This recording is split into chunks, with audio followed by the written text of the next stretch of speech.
Let's learn the word of in sentences. In a grand castle lived a kind king. This is the story of a king. एका भव्य वाड्यात एक दयाळू राजा राहत होता. ही एका राजाची गोष्ट आहे. The king loved stories more than treasure. He loved the story of a queen who was wise and brave.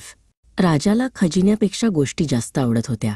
त्याला एका राणीची गोष्ट आवडायची जी हुशार आणि शूर होती.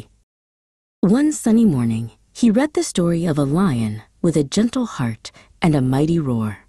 एका सनी सकाळी त्याने एका सिंहाची गोष्ट वाचली ज्याचे हृदय सौम्य होते आणि गर्जना मोठी होती. Then he read the tale of a rabbit who could hop faster than the wind.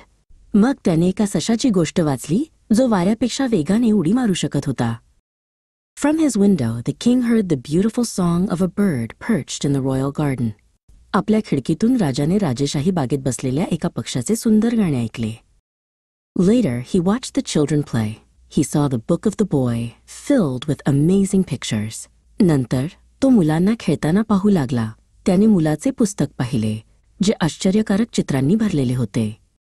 He also saw the pretty bag of the girl, where she kept her favorite skipping rope. त्याने मुलीची सुंदर पिशवीही पाहिली जिथे तिने आपली आवडती उडी दोरी ठेवली होती. The king looked out at the garden of the school, where flowers of every color grew.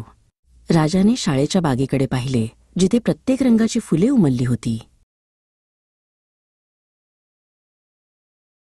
A small dog chased a butterfly. The king laughed at the happy wagging of the tail of the dog. एक लहान कुत्रा फुलपाखराच्या मागे धावत होता. राजा कुत्र्याच्या शेपटीच्या आनंदी हालचालीवर हसला. The king felt happy. The world was full of stories. It was the dream of a child and the happiness of a king. राजाला आनंद झाला.